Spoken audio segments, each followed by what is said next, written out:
Tired of the same boring and unhealthy diet of corporate media propaganda and the distraction du jour? Your antidote is here at Cindy Sheehan's Soapbox. Real, revolutionary, and relevant news and talk with fascinating and brilliant guests. Prepare to be informed and motivated with your friend and host, Cindy Sheehan.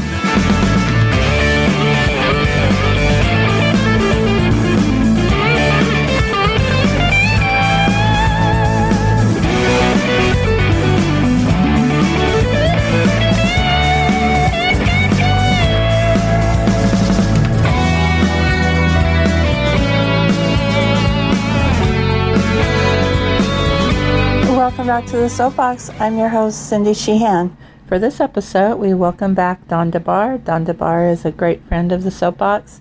He's an alternative media person, and he recently covered the Libertarian Party convention in Washington, D.C., which was kind of wild. So stay tuned, and we'll be right back with DeBar. DeBar, welcome back to the Soapbox. It's a pleasure to be back here, and it's a pleasure to speak with you, as always, Cindy. Great. You're kickstarting my Soapbox. I'm so busy during the school year with 6 grandkids. Wow. Only 5 of them are in school. But anyway, I'm like math tutor, picker-upper, emergency contact, and all that kind of stuff. So I think I'm going to do an 8-week Soapbox series in the summer, so get your editing tools all sharpened up. Yeah, I got a folder all ready to go.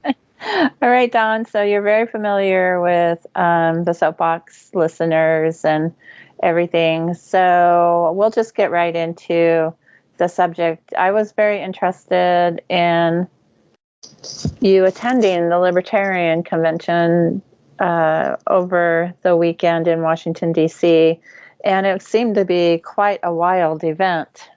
Yeah.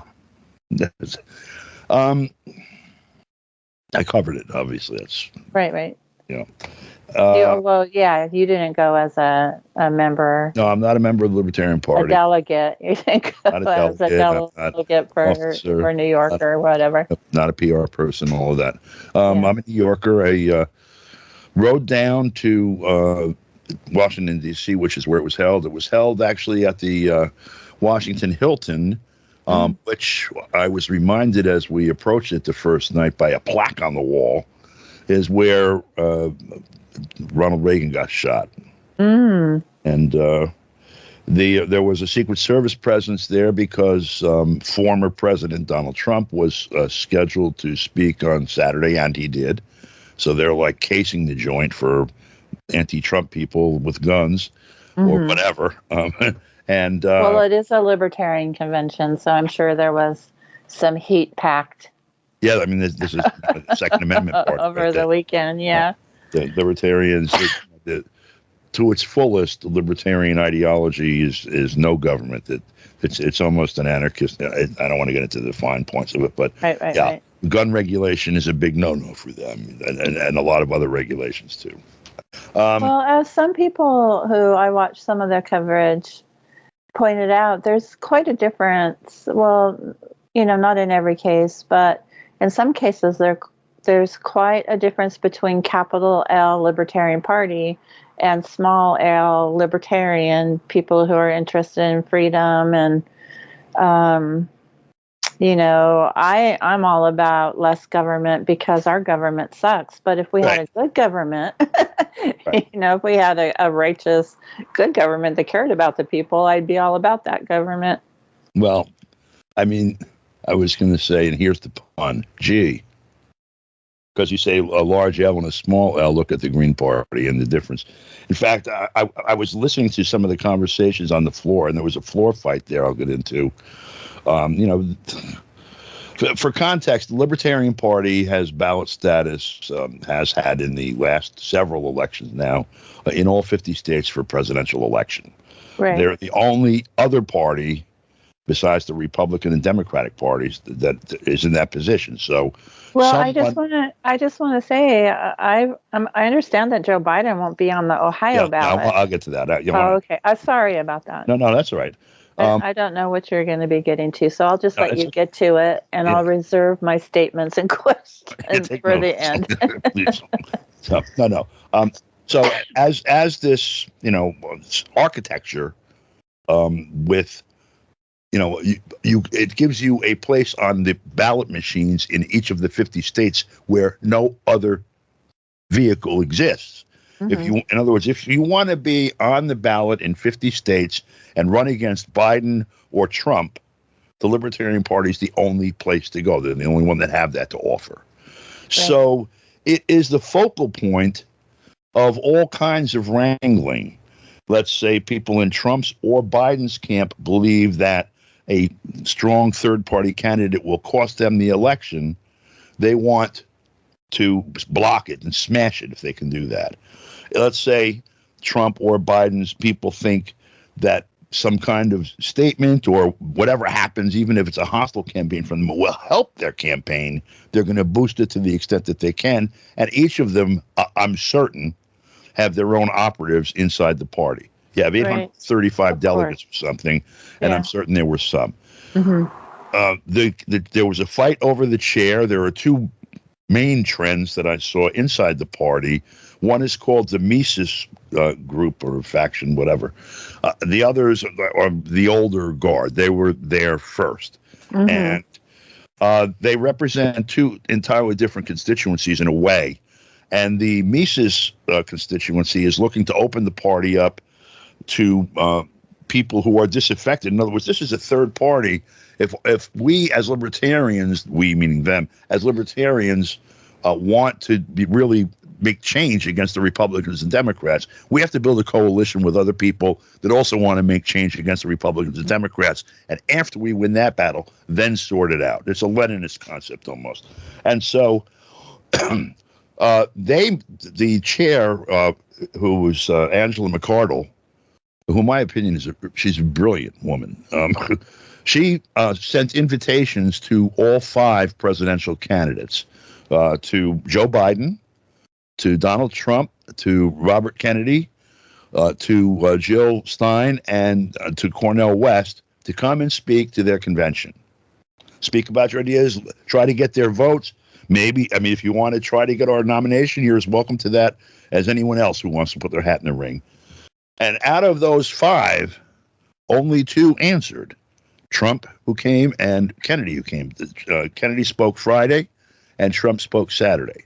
Mm-hmm. And one of the things I like about, so we'll talk about this. As far as the 50-state thing goes, in Ohio, Biden's people bungled the paperwork and left them with the only way onto the ballot is where the party has already nominated their candidate by this deadline that happens before the convention. And Biden, but the way the rules are constructed, Biden gets nominated and as the candidate at the convention. So because they didn't file the paperwork that would have gotten him on the ballot, months ago or weeks ago, he's not on the ballot yet, and he can't use this other route. And so they tried to get the law changed, and they didn't have the votes in the state legislature to do that. So now and what I understand too is the legislature went on vacation. Yeah, they do that. Yeah, and so they didn't get it done before part of it. I don't know. In California, we have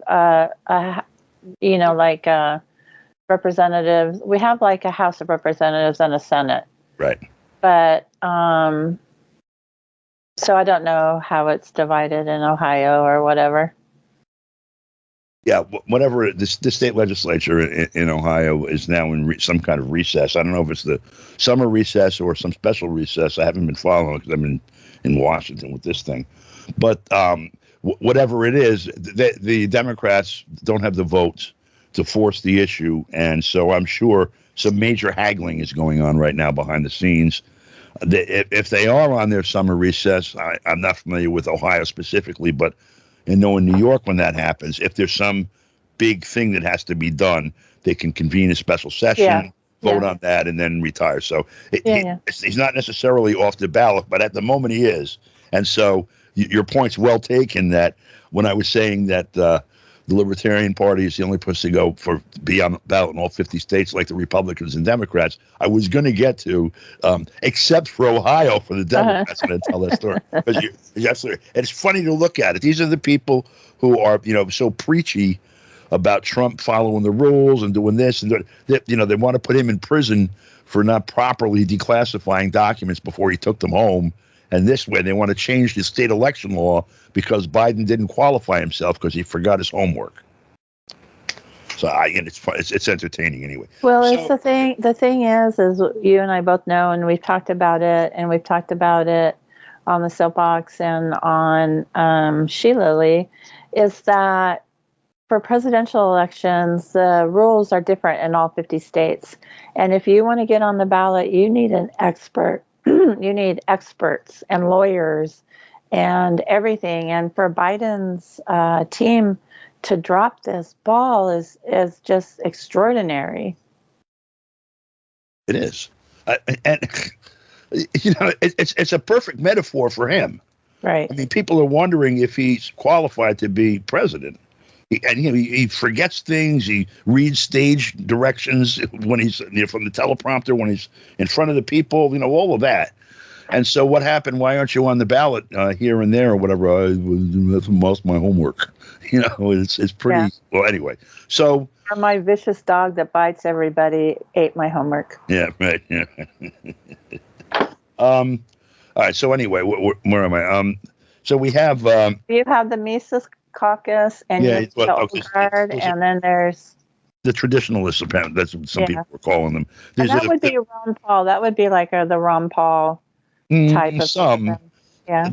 I don't think Ron Paul has a side. He's older. He has more experience. He's been in Congress for a very long time. His son made it to the Senate. Yes, they have an understanding of how retail politics works, and retail politics is not a small ideological trend in an electoral party. It's a broad coalition of interests that have a common interest or several common interests that they put to the fore, and they should be things that enable you to struggle for the next struggle, which is for your values. If you can't achieve your specific values within the context, what you then do is try to construct an apparatus that gets you to a point where you can.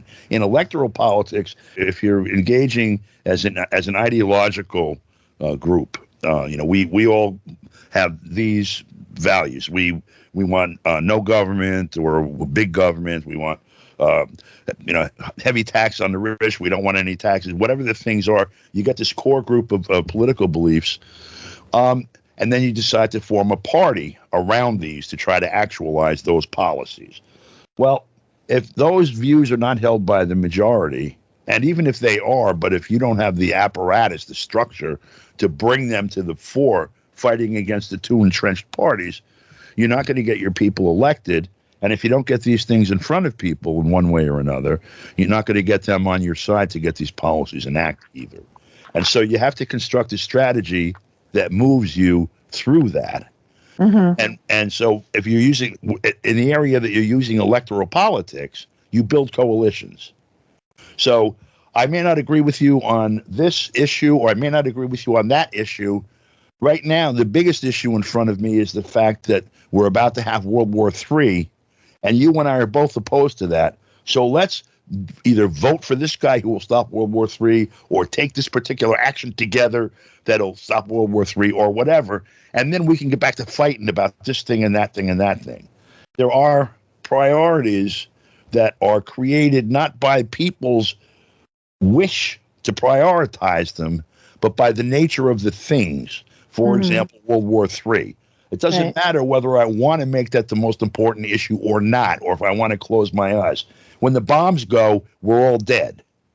That fact prioritizes it above gay marriage, schools, choice, whatever other things people have as their issues. And so the ideologues on one side inside a party saying you're going to try to turn us into the Republicans and Democrats, and that's not why we founded this party. This is what we went through in the Green Party 20 years ago.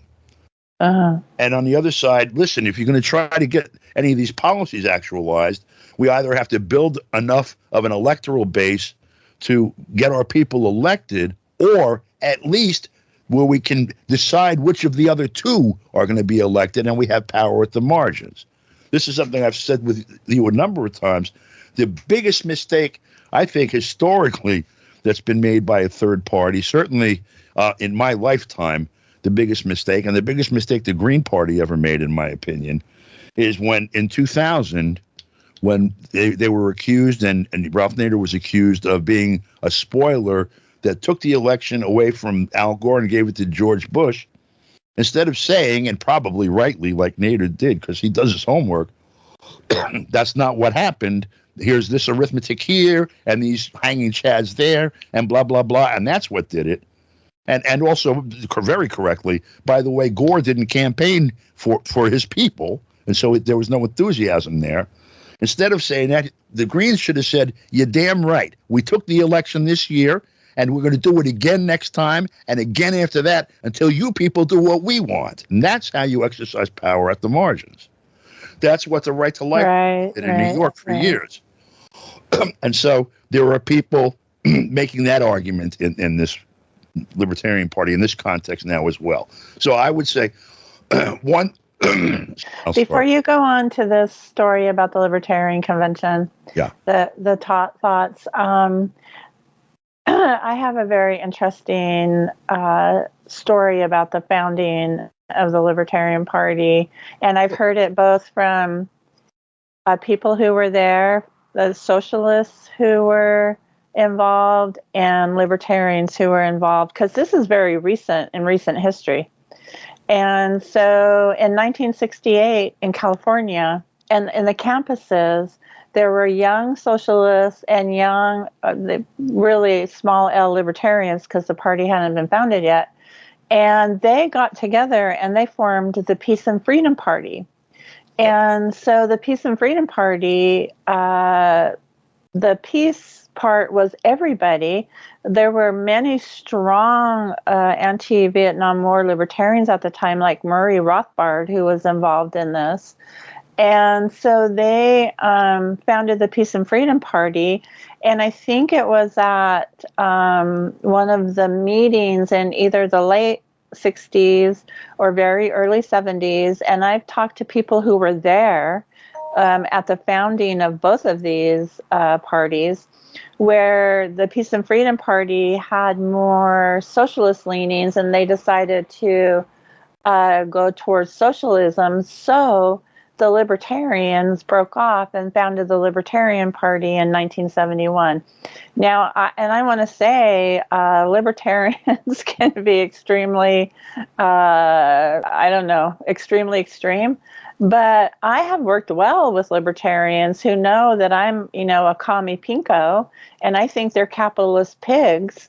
But if we're all working towards peace and the end of U.S. empire, then we can struggle with those issues after we win a revolution. I understand that totally. And but I think that's super interesting. It is. How close the Peace and Freedom, and that's the freedom part in the Peace and Freedom Party, were these also freedom activists who were already Miesians or some whatever people faction like that. It's funny because I also know a lot of them were like John Birchers, who broke from that. There was a schism there also. So anyway, it's very, to me, I love history. And to me, this happening in California, where I'm a California history major and buff, is also very interesting to me. But so let's get into this wild convention. Okay, so just on that, because what you were saying is something that, first of all, I was there with Craig Jardula. People know him as Pasta. He's got a video blog, whatever you call these TV programs that we do. Pasta to Go, and he was the Convo Couch and some other things. He hosted Jimmy Dore on and off when Jimmy's on traveling and whatever. And his whole thing is exactly that point. Like, where are these common threads? He was asking people at the Libertarian. He said, "I'm a socialist. I believe in Medicare for all, also, and blah blah blah. But I also believe in the First Amendment and the Second Amendment, and a lot of the things that you guys are talking about, getting the government off our back." And asking people, how do you feel about that? And there's a variety of, he was poking people basically on the exact buttons that you were just pushing. And we have it on tape, and we'll be rolling that out. So just so people know, this is what's going through the heads of some of the people that you're walking past that are wearing this or that kind of T-shirt that makes you go, what the? To me, on that point, there's just a paragraph of it or whatever. It's one thing, people that are voting for Democrats and Republicans, basically, and look at the Democrats as the left and the Republicans as the right, which is all absurd, but that's what they do. Right. Think, in other words, that Democrats want bigger government because bigger government is going to provide more social services and support for people that are, cast out by the operation of capitalism, which they, however, support. Republicans want to do away with all of that and everything, including taxes, so everyone can starve except very rich people. That's how they perceive of each other. And no one, particularly, this is the thing that's offensive to me about the Democrats, it's delusional. Because if you're talking about increasing the power of the state, the first thing you have to ask yourself is, who has the reins of control of the state? Whose state are you strengthening? Yours, or the very people that create the conditions that it's supposedly going to remedy? When the wealthiest people in the society, in the political economy, the ones that are causing poverty, the ones that created racism and slavery and still have that same money in the bank, when they are now operating the system that's supposed to remedy that without impacting themselves, you have to ask yourself, do I want to increase their power because they're going to do more? Right, so anyway, there's that. Okay, so we go in on a Thursday. The 23rd was the first day. It was at the, as I said, it was at the the Washington Hilton, and so the first day they started on Thursday afternoon and evening with the procedural stuff for the party, electing new officers, who's going to be the chair and the vice chair and the secretary and the treasurer, and who's going to be the credential committee that's going to decide who is and isn't a delegate when we vote on things and all that stuff. Who's going to control the party? And there was a very visible wrangling over all of that. Then they were deciding on but there was a lot of, they had an agenda already for the 3 days, and it included RFK speaking on Friday and Donald Trump speaking on Saturday. And people were interrupting the operation of whatever proceeding was going on, with all kinds of points of order or whatever, so they could start an argument over whether or not Trump and or Kennedy and or somebody else should speak or be allowed in the room or be sent out for coffee or whatever issue they had. There was a lot of that. And you could, the movie Reds. I know you've seen it probably a few times. There's a couple of scenes where they show the wrangling that went on inside the Communist Party and the Socialist Party in New York, and then the Communist Labor Party and all of that. Jack Reed is fighting with several different people representing several different factions, and it looks kind of raucous. It kind of, I'm sitting in the media area, they're called Media Row. It's a floor of the hotel that's nothing but booths with us clowns set up. I'm looking at a big monitor. It's giving me the best view of what's going on in that room. And that was what came into my mind, was one of the scenes from that movie where they were yelling at each other across the room and all of that. Or a Pacifica board meeting. Just for people that are listening to this on one of the Pacifica stations, if you've been to a Pacifica board meeting, LSB or National Board or whatever, you know exactly what I'm talking about. So there was a lot of that going on in the background. There were people from each of the candidates. I was surprised that they were, I don't know if they were well financed, but they were very well presented. Several of the presidential candidates were, had like really nice media packages, and some had a couple of vans with their logo parked out front, and and this kind of stuff. and they were walking the media thing. I was with Pasta and his assistant Jamie Theisel, and with some friends of mine, Gary and Margot, and we were hanging out, observing some things. Gary would interview people, and Pasta would go out with a portable kit and interview people that were down in a meeting or whatever, and bring that back. And I had a chance to kind of look at it sort of like a God's eye view almost, because I could see what was going on in the room all the time, and had a set of headphones on with that in one ear. And I could see what was going on in front of me in the media area, who was interviewing whom and whatnot. There were lots of independent media people there, but there was a tremendous amount of mainstream media like I've never seen at the Green Party. And there was a tremendous, and if you look in the papers today, a tremendous amount of coverage about this thing that people last week would have said, what the hell is the Libertarian Party?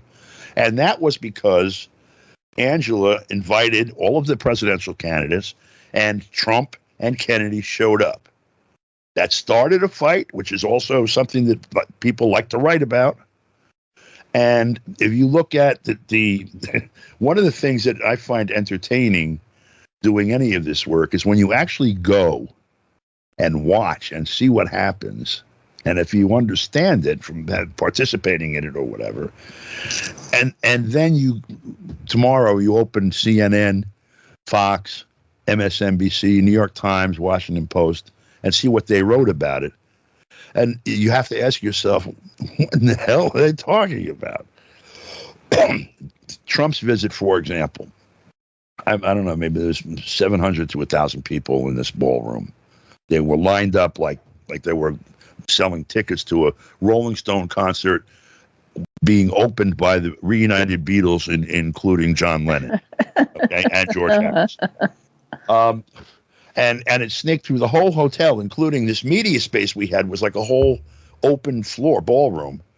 And they came in and around the perimeter of it and out, and they went somewhere else. I had no idea where. I walked it until I was exhausted, and I barely got out of the room because we were interviewing people online. Why are you here to see Trump? Blah, blah, blah, blah, blah. He was there. It was clear over the course of the weekend from the time we arrived that there was a very well-financed, organized effort to convince libertarians that Trump and Kennedy are pretenders to the throne, and they are not libertarians, and that there were these two large. Well, to be honest, that's fair because they're not. No. I understand that. I'm just telling you what I saw. I'm not interpreting. So at the entrance, the two main entrances to this Hilton, this massive, very high-end Hilton hotel, where Reagan used to go when he was president, for example, the opening floor has this banner, basically, as some kind of film or something, so that you walk on it as if it's the finish on the marble that says this. Mm-hmm. Trump and Kennedy, not, et cetera, et cetera. The idea, apparently, was that whoever was doing this wanted to catch both Bobby Kennedy on his way in and Donald Trump on his way in, standing next to it, to show Trump or Kennedy going somewhere where they're not welcome. Because the argument would be out there, and it's probably going to be out there, is that, look, the Libertarian Party that you just heard of, by the way, invited all the candidates, and only two of them showed up. Why didn't Biden go? And so this way, it makes it look like these two guys are crashing the party instead of the Biden opted out. And this was a well-financed effort. So, well, I don't understand why Jill Stein and Cornel West. Nor do I. Missed that opportunity. I mean, that's a golden opportunity, especially with all the media there and exactly all this attention. Even if it's not a friendly crowd, Trump to me just turned it around. He was like, Trump don't give a shit. That's right. And so I think it's very short-sighted of Stein and Cornel West, especially since they're allegedly against wars and stuff like that. So, yep. So CNN, Trump goes into the room. You can see it at C-SPAN when you are covering an event and you have factions that are expressing their membership basically by audio, by making sound. There's visual ways of doing it so the cameras show it if the cameras are interested in showing what's really going on, which is something else. So we all wear white shirts or something, and when we stand up, you can see how many of us there are. There's lots of us, or we all wear dunce caps or whatever. The other is just by sound, by chanting something together. You see, these techniques are used all the time. You know this from organizing protests. And so there were two very clear factions on the floor there, and one was very, very supportive of Trump, and the other was very, very opposed. And so, but they didn't express their opposition directly when they were chanting. They were saying, one chant, I forget what the pro-Trump chant was. It's something that they do at his rallies. I couldn't care less, but it was clearly they were expressing that they were glad he was there and their support for him.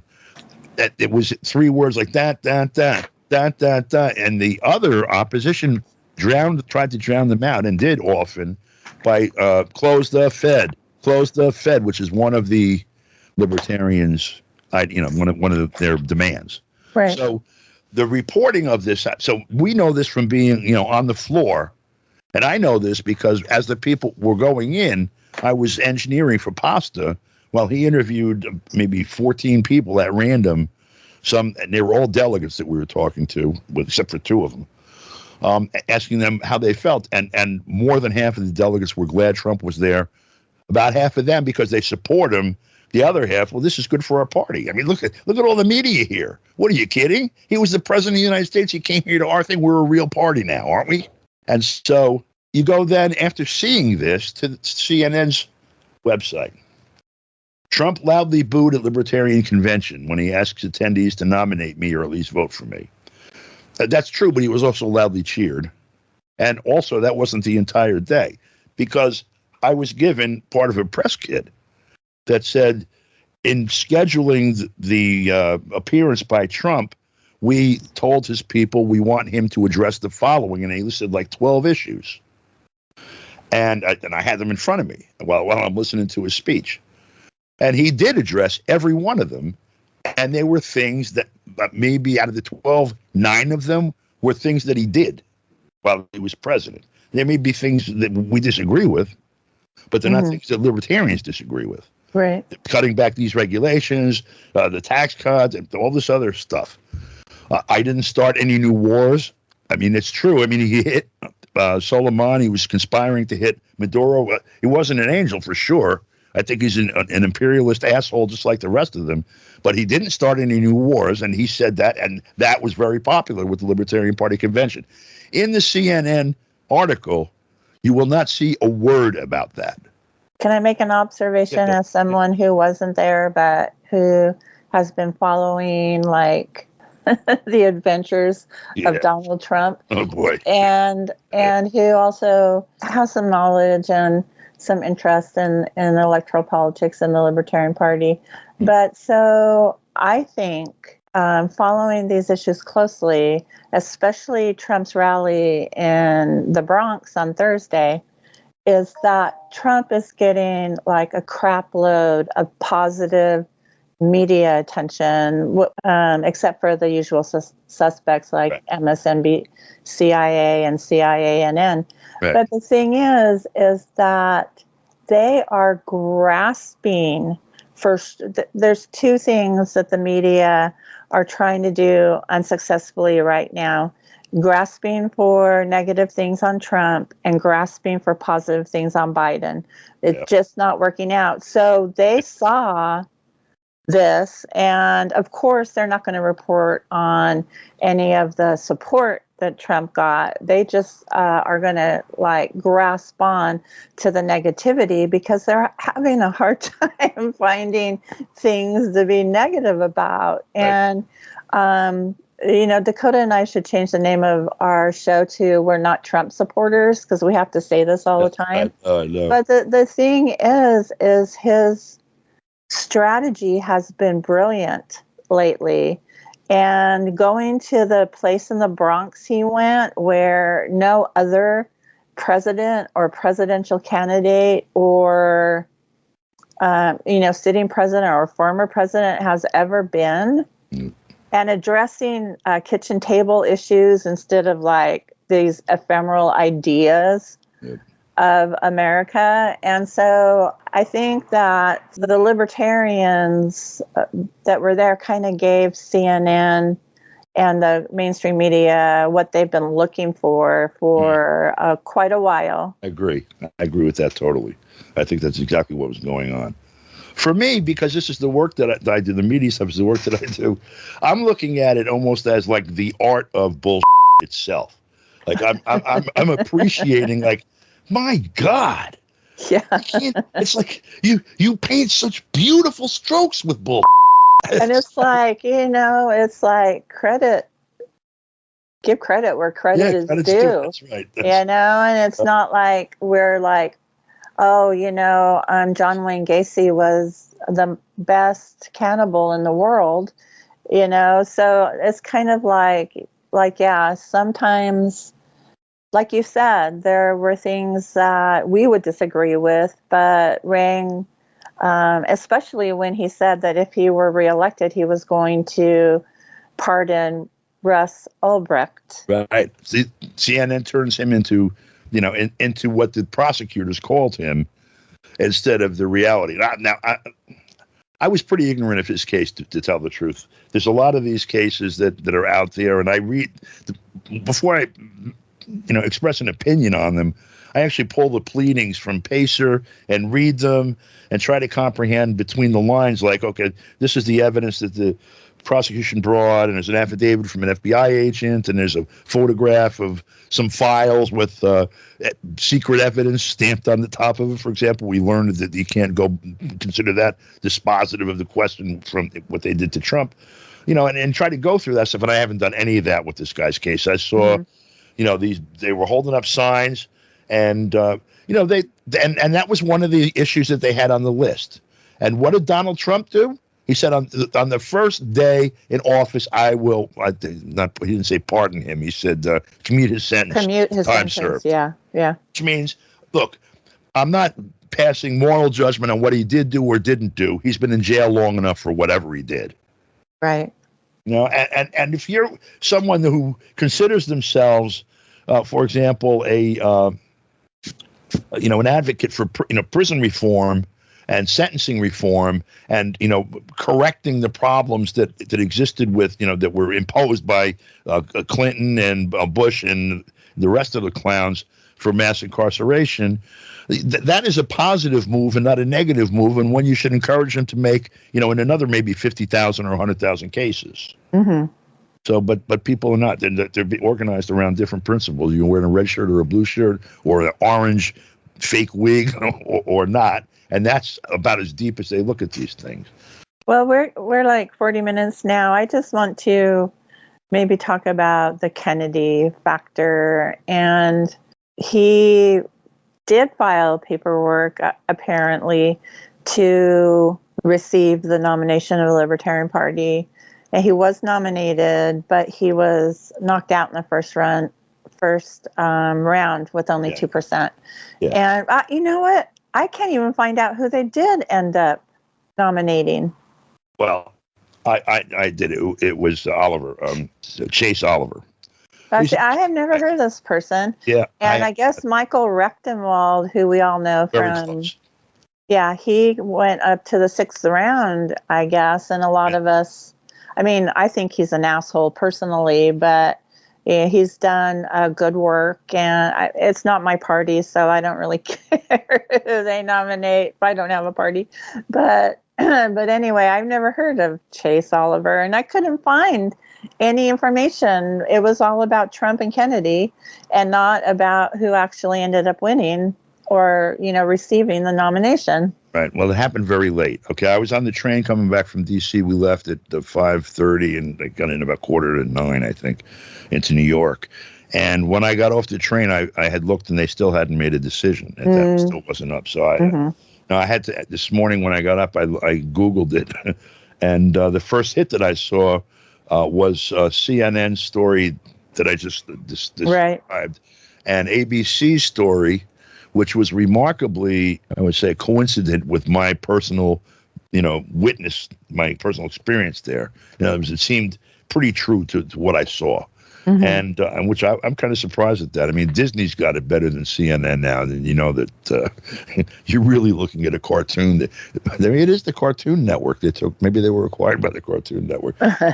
Anyway, I don't know the ins and outs of this stuff yet. I spoke with people in some depth over the course of 3 days about a lot of the internal politics of the party and the candidates. And I do know more now than I did then, but I have to admit it's still not very much. But I believe that Chase Oliver is sort of identified with the opposition to the Mises group, and that Michael is identified with as a supporter of the Mises group. Mm-hmm. And so I'm theorizing, seeing that Mises group, that Angela from Mises group retained the chair for the next 2 years.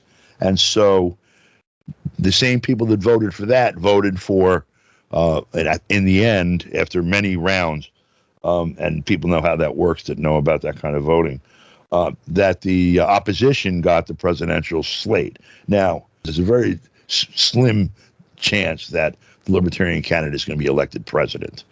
And so, you tossed one office to somebody that's going to be exercising it. Angela is, in fact, going to be CEO of the chair of the Libertarian Party for another 2 years, unless she resigns or something bad happens to her, or the party dissolves, or we have a nuclear war.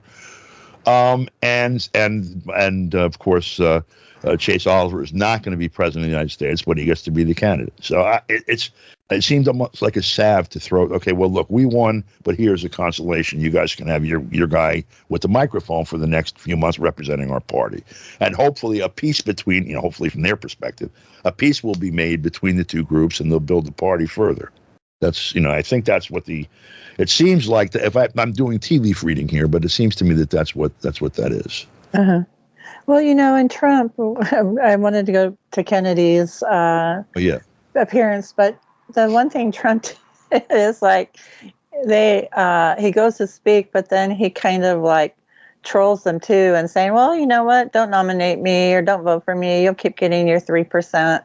Just keep getting your 3%. But the thing is the last several elections, all of the third-party independents combined are really getting 3%. Well, there's something else here too. So Kennedy went on Friday.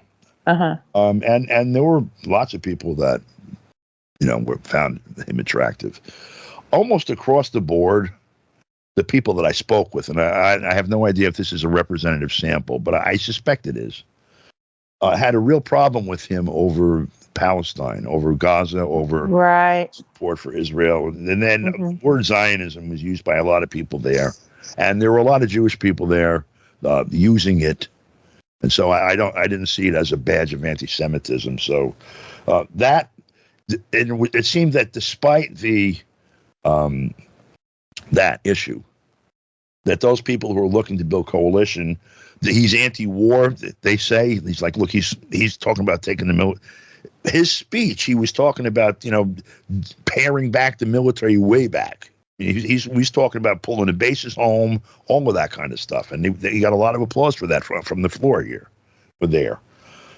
So they saw commonality on some major political issues. His critique of the regulatory system, he said, maybe whether that should be one or not we're not on the same page. Is the one that we have now really messed up? Yeah, I'm with you. I've been litigating with them for years. I know exactly what that beast is.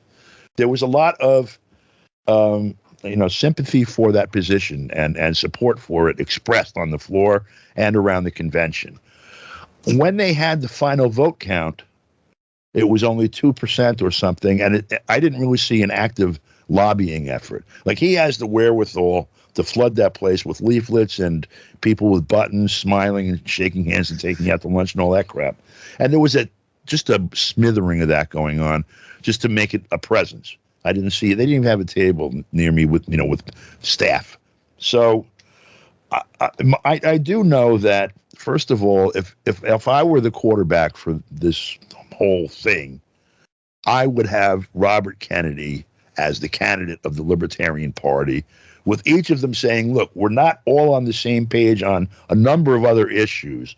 We're on the same page about the need for an alternative political party to that crap over there. And the best chance of us building it right now is with me as the candidate and you as the guys with the ballot access. And we will make compromises together to build this thing that we can then fight over after we make a dent in that. And I know that that's my opinion about it. And I do know that there was some work done by people early in this campaign last year and discussions about it when he was, at the time, he was still a candidate for the Democratic nomination, that a good fallback position would be the Libertarian Party because it's a marriage made in heaven for both your campaign and them, and you could actually win from there.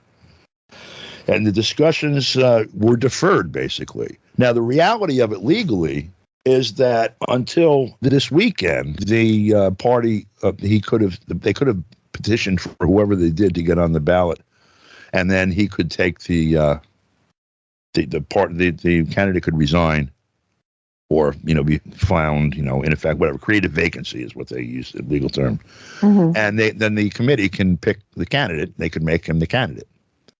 And that could still happen, I think. I'm not sure, because once the convention happens, he is the candidate. But if their candidate becomes disabled, I don't think that you have a blank on the ballot. I think that there's a committee to appoint to fill vacancies still, and the possibility would be that he is the candidate. That's not true for Trump. Because I guess there's a Republican rule that they can't be. Well, there's anti-fusion. There's anti-fusion legislation. Some articles I read said most states. I haven't looked at Ballotpedia in a long time on that, but exactly. What would have to happen if the fusion is when you run on two party lines or more, and so as common as it is in New York, there are a lot of states and California too, right? At least it was. I don't know. I don't know. Anyway, we've had that discussion, and I don't think that it's possible, but. I don't know. Whatever it is in California. Yeah, it changes. A lot of states it's not. And so what happens is now you have to decide, well, I'm the candidate of the Republican Party and the Libertarian Party. Which one is not going to have a candidate this year to boost my campaign? Well, that happens. See, this is what happened to me when I was running against Pelosi. The Green Party chose not to run a candidate.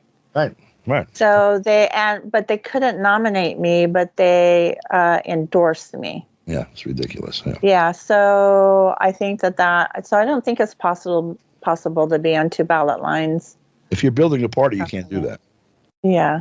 That's the point. For the Libertarians, that scenario is a catastrophe, and for the Republicans, it could also be fatal. While you're doing that, while you're in, say, I don't know, Oklahoma, I'm picking it up. Maybe they have fusion politics. I don't know. But while you're, in this particular, let's pick on one of the flyover states. Yeah. Well, whichever one. Yeah. While you're doing that, and so I'm only on the Republican ballot here. The Democrats and maybe the Republicans and others are sharpening the knives for the Libertarian Party, because right now it's a rump party. You do not any longer have a national space on the ballot, and you're never going to get it back. We're going to change the rules in the state. Now to get it back, you have to have 2 million signatures, but there's only 1.5 million people in the state. Too bad. Yeah. Should have thought of that before. That kind of, and vice versa. If the Republicans don't do that, say in a blue state, no less, well, look, we have such excessive enrollment in this state that we can risk that the people are going to vote for our guy anyway, because we're going to wink, wink, nod, nod, and they know what's up. The Democrats will be in there doing every legal thing possible to block it, because it's an electoral strategy, of course. So they couldn't do that. That's why Trump didn't. But I thought, and I still wonder if there's not going to be some methodology by which Kennedy ends up being the, by rights, if there was some sanity to the electoral policy. And again, this has nothing to do with whether or not I think Bobby Kennedy should be president, as opposed to any of those other characters. But it does have to do with just the logic of the system. Then by rights, he should be the candidate, because he's a strong candidate potentially just by being a Kennedy, and also by a lot of the work that he's done, looking for a party and that system doesn't offer him. And these people who have created this party with a lot of hard work, are a party without a candidate. And it just seems like a natural marriage to me. Well, I watched a lot of social media and stuff like that during a lot of YouTube, a lot of Twitter, or X, whatever. And I would say that it's almost a consensus that Bobby Kennedy doesn't fit the Libertarian Party, and it's mostly around Palestine. Yep. His support of trans, children going through the trans whatever process. Right, children having the right to choose gender surgery or whatever. He has been able, he has been very, pro-gun laws, gun restriction, the environment. That he is, he said before that if anybody denies climate change, they should go to prison, and that's not a libertarian position. Things like that. And there are things, like you said, that I would think that they were also very pro medical choice that Kennedy has been. But definitely, even if they were warm towards Kennedy, they are not warm towards Shanahan. And so, but another thing is, what I find interesting, I might be the only one in the whole world who read this article and found this interesting. Kennedy has got the nomination in California of the American Independent Party, which is an extreme reactionary right-wing party. And so I went on their Wikipedia page to see, I kind of wanted to know more about their history and stuff like that. They have not nominated Shanahan, but they've nominated Kennedy. So anyway, that's just my observation. Yeah. Anecdotal. I know. It's all any of us have, by the way. Right, and it's just also, I think that I myself have more political acumen than Kennedy does. So I just it's okay. So he thought he was going to start a new party in California. Yeah. You need 90,000 signatures. That is like crazy talk. As somebody who's gathered signatures to be on political ballots here in California. I did it too. That's crazy talk. In 2004, I was in Texas with the balloting, the ballot petitioning for Ralph Nader. I remember 60,000. I don't know if that was our goal or if that was a legal requirement. I think the goal might have been 60, and we had to get 45 or something. That was to get 45 good. So 45,000. Have you interviewed me about the Russia trip? Just germanely, when I was an election observer in Russia over the March. No, I haven't. We haven't talked about that. Okay, I was an election observer of the presidential election in Russia, March 15, 16, and 17, were the 3 days the polls were open. And so I went over, and everything, when you go to vote, it's almost exactly the same as it is here. There's a public building with a big sign. There's some minor differences. They have a logo, so you recognize this, three-colored sign because it's the color of the flag. There's a polling place, so there's that. You go into a school or library or firehouse or whatever, and there's the long table with like the ladies from the League of Women Voters or whatever sitting at the table, A through E, F through H, etc. You go over to where your name is. You show them some identification, or if they recognize you, whatever. I think you still need to show identification, though, because everyone I saw did. They look you up on a list. They check you off. They hand you a ballot. You go into a little half booth that we have now with a little curtain. You go in and fill out the ballot by hand. You bring it out. You walk over to the lady or the guy by the machine. They feed it in the document reader on top. It scans it. It shows you a piece of paper, gives you a receipt that with your vote on it, you verify that's what I did, and then it drops the ballot into the bottom, which is clear, and you can see all the ballots in there. I ask, what happens next? Well, at the end of the voting, the machines count automatically. We keep the ballots where they are in the custody of the elections board, in case there's a challenge, in case there's some error discovered in the computers or whatever. So we have the paper audit, and that's essentially how they conduct it. There's a lot of other things. All of the polling places are under 24-hour video surveillance, each one of them, for the entire time from the time the machines arrive and are set up, while they're being set up, until they're taken out and put back wherever they are after everything is all over. And so my next question was, okay, well, there's 4 presidential candidates. How do they get on the ballot? Who decides this? Does Vladimir Putin look at the people he plays poker with on Friday night, say, okay, you 3 guys are going to be the 3 candidates, wink, wink, nod, nod, and I'm going to win, of course. Who's got the beers? Is it like that? No. You get 150,000 signatures from anywhere in Russia. It can be all in one neighborhood if that's how many people live there, or scattered from St. Petersburg to Vladivostok. If you can get 150,000 good signatures, you're on the ballot. Now, Texas, I don't know what it is now, but in 2004, it was 45,000, 60,000 you had to get in order to get that. California's like that. New York's like that. Florida's like that. This, you got more like 1 million or 500,000 signatures to get on the ballot here, or a lot more. We have twice the population of Russia. There are about 160 million people. But we have something like 4 or 5 times the requirement. And theirs is uniform. We have to do 50 of them. Yep. And the way our voting goes, their vote is directly tallied to the candidate.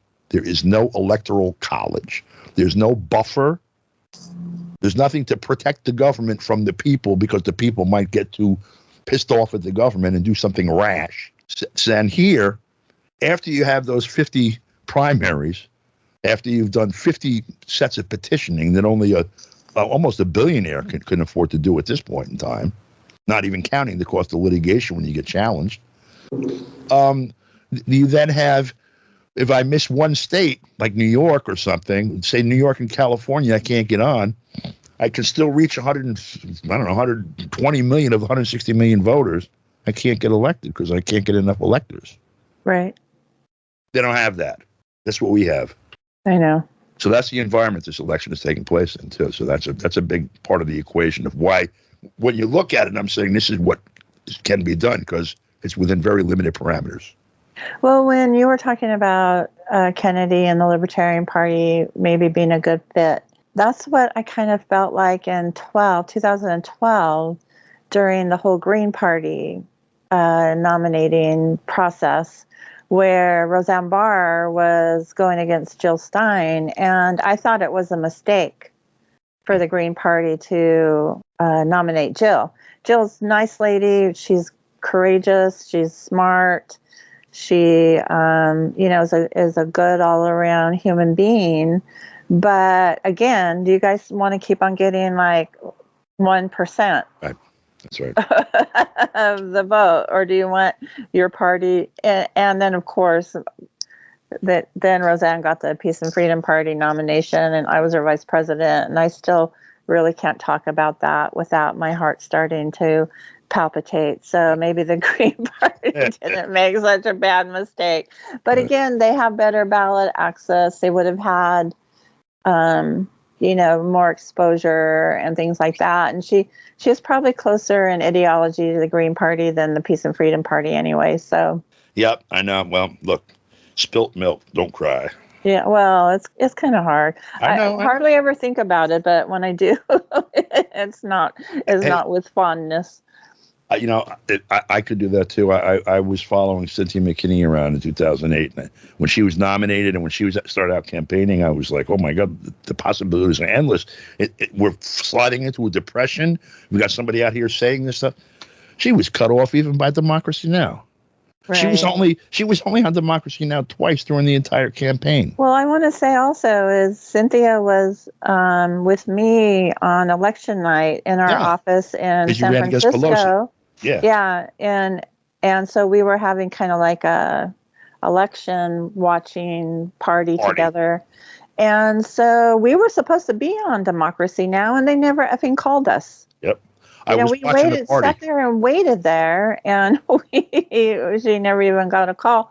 So another thing is during that same campaign in 2008 at the DNC in Colorado, Cynthia and I both went, and her and Rosa were unendorsed by the Colorado Green Party. And they said because they were bringing gang members to the Green Party. And we both spoke there at the Colorado Green Party. And I was like, why don't you guys just call yourself the White Party and get it over with? Because they not only tried to do that in Colorado. And you don't want a diverse party with more ideas, more diversity. And what if they are registering gang members into the Green Party? Isn't that like a golden opportunity? Right. Well, I'm forgetting the fundraising opportunities that might be there. No kidding. Run down a liquor store and get us some money. No, folks, this is called satire. The thing that was the alleged motivating factor behind that, you had the Democrats are going to have a coronation in Colorado. Wherever the convention is going to be is a big chunk of money to some people in the city where it's going to be hosted. Mm-hmm. Whether the city itself benefits from that or not is always a question at best. But Denver gets designated after negotiations with John Hickenlooper, who was the mayor at the time, and I assume the good citizens of Denver, the rich dudes that make money off of stuff that comes into town. And so this is while Obama and Bush are both pushing war. Obama's talking about, well, I don't want to get to stupid wars, and they both cut a deal with Wall Street to prop the banks back up after they basically robbed our economy of all of its liquidity. And so there was a group that announced, this is the same crap that went on in 1968. We're going to call ourselves Recreate 68. That was Luke, what's his name, I think, wasn't it? And so, whoever they were. Who was it? I can't remember the people's names that were organized. It's not germane to the point anyway. Uh-huh. We're going to raise a ruckus and make this convention ungovernable. So Hickenlooper puts on his big boy pants and announces that the police in Denver are going to be instructed to hyper enforce every law here. If you're illegally parked, you're going to be towed. If you're smoking marijuana, you're going to be arrested and jailed for the duration of the convention. If you're arrested for disorderly conduct, we're going to arrest you and jail you for the duration of the thing, et cetera, et cetera. And so they said, we're going to recreate 68. We're not going to be intimidated from protesting against war and oppression and the fleecing that's going on of the people, et cetera. We're going to be in the streets. And by the way, we're not violent, but we're not nonviolent either. If violence is directed against us, we will respond in kind. And that was what they laid out, which is what they laid out in 1968. And Hickenlooper then leased or purchased a bunch of watercraft that they were going to use for additional jail cells, enough to hold thousands of people. And people started calling it, it's on the Platte River, they were calling it Gitmo or Guantanamo on Platte. And this was one of the focal points. And so they announced that the Sunday, which is when you spoke the first time at the state capitol, 9:00, I think it was Sunday morning, we're going to have a rally, and then we're going to have a march from there to the Pepsi Center where the thing was being held, the Democratic Convention was being held, and we're going to protest, and we're going to make the delegates see that there's a massive opposition to the wars that they're conducting, to militarism, and our issues. Well, Cynthia was invited to speak. You were invited to speak. What's that guy, Ron? What's his name? That was the focus of that movie. That Kovac. Yeah, Ron Kovac spoke. Ward Churchill spoke. A bunch of others, and they publicized it. Cynthia gets a call from the committee of the Colorado Green Party. You're not talking there. They're telling Cynthia what to do. Okay, you know about That usually turns out very well. Yeah. It didn't work for Rumsfeld either, or Pelosi. And why not? She said, well, listen, they're violent, and violence is not one of the key values of the Green Party. And since sorry, I'm going to be there, and click, and she was. You can go to my YouTube page, type in Cynthia Denver in the YouTube search thing, and you'll find it. And so was Cindy. Type in Cindy Denver, and so was Ward Churchill, etc. But anyway, and they started making a move inside the Green Party to decertify her as the candidate in Colorado, and they were contacted Washington and Oregon also, trying to dismantle her campaign. Wow, she's trying to campaign on taking back soda bottles for nickels and stuff. And I know socialists who organized for her in Boston, and they came up with so much resistance. And we're like, we're registered green now, so we can support Cynthia McKinney, but they got no support. Well, anyway, we are over an hour, and so I got to get back to my life too. So yeah. So thank you so much. I'll send you my intro and outro, and as soon as you put this together, as also the engineer for the Soapbox and our number one guest, thank you. We'll get this out to everybody. So Don, it's great catching up with you, and as always, thanks for being on the Soapbox. Thanks, Cindy. Love you very much. Thank you so much for everything you do. Alrighty.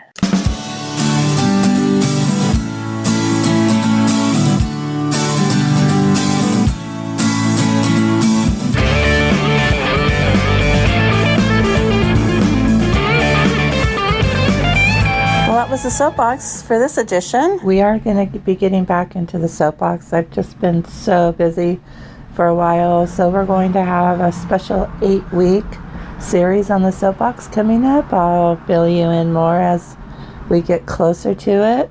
As always, I'd like to thank Don DeBar for being our engineer and our guest today. I'm Cindy Sheehan. You've been listening to the Soapbox. Peace out for now.